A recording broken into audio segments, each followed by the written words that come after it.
आज ही मैं आपके साथ बहुत ही आसान और बहुत ही परफेक्ट होममेड जेली की रेसिपी शेयर करने वाली हूँ। किस तरह आप घर में बहुत ही आसान तरीके से जेली बनाकर तैयार कर सकते हैं।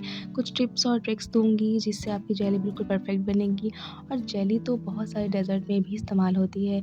तो जी मैं हूँ Tooba Khan, welcome to my channel, let's get started. तो जी सबसे पहले मैंने एक पैन ले लिया है, फ्लेम मैंने ऑन कर दिया है और मैं इसमें शामिल कर रही हूँ 2 कप पानी। मेजरमेंट का आपने बहुत ध्यान रखना है, 2 कप पानी आपने शामिल करना है। अब जी आपने पानी में उबाल आने का इंतज़ार करना है। जब पानी में उबाल आ जाए तो आपने इसमें शामिल कर देना है जेली पाउडर। हम यहाँ कॉर्नफ्लावर या अगर पाउडर का इस्तेमाल नहीं कर रहे हैं, जो पैकेट्स वाले जेली पाउडर्स मिलते हैं हम उनका इस्तेमाल करेंगे और उसमें कई सारे फ्लेवर्स होते हैं। मैं यहाँ पे स्ट्रॉबेरी फ्लेवर का इस्तेमाल कर रही हूँ। अब यहाँ पे मैं आपको एक टिप देती चलूँ, अगर आप थोड़ी सी हार्ड जेली पसंद करते हैं तो फिर आपने 1 कप पानी का इस्तेमाल करना है 80 ग्राम्स जेली पाउडर के साथ। ठीक हो गया?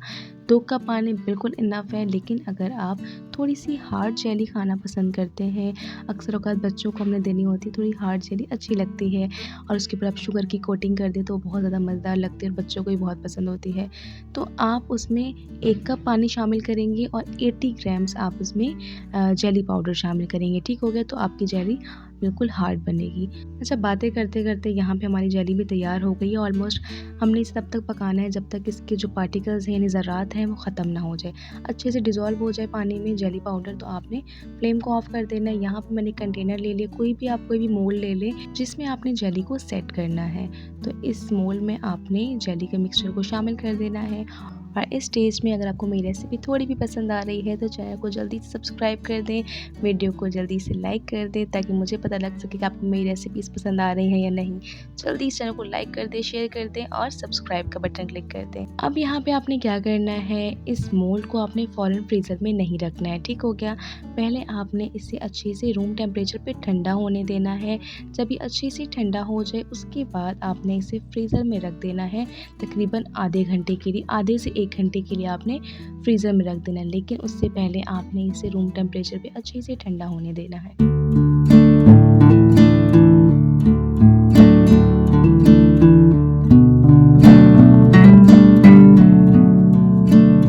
तो यहाँ पर जी हमारी जेली अच्छे से ठंडी हो चुकी है। मैंने 1 घंटे के लिए इसे फ्रीज़र में रखा था। तो आप यहाँ पे देख सकते हैं बहुत ही अच्छे से सेट हो गई है। तो अब हमने इसकी कटिंग कर लेनी है।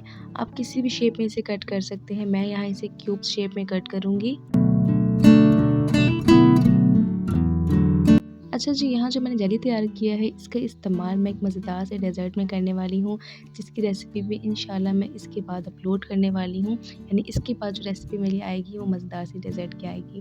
तो आपने उस रेसिपी को भी लाज़मी वॉच आउट करना है और मेरी रेसिपीज़ को लाइक भी करना है। और अगर आपको रेसिपीज़ नहीं भी पसंद आ रही है तो आप डिसलाइक के बटन को भी क्लिक कर सकते हैं, मगर आपने करना ज़रूर है, यानी अपना फीडबैक लाज़मी देना है। तो यहाँ जी आपने जेली को अच्छे से कटिंग करने के बाद आपने इसके एजेस को लूज़ कर लेना है और उसके बाद आपने जेली को किसी स्पैचुला की मदद से या नाइफ़ की मदद से निकाल लेना है।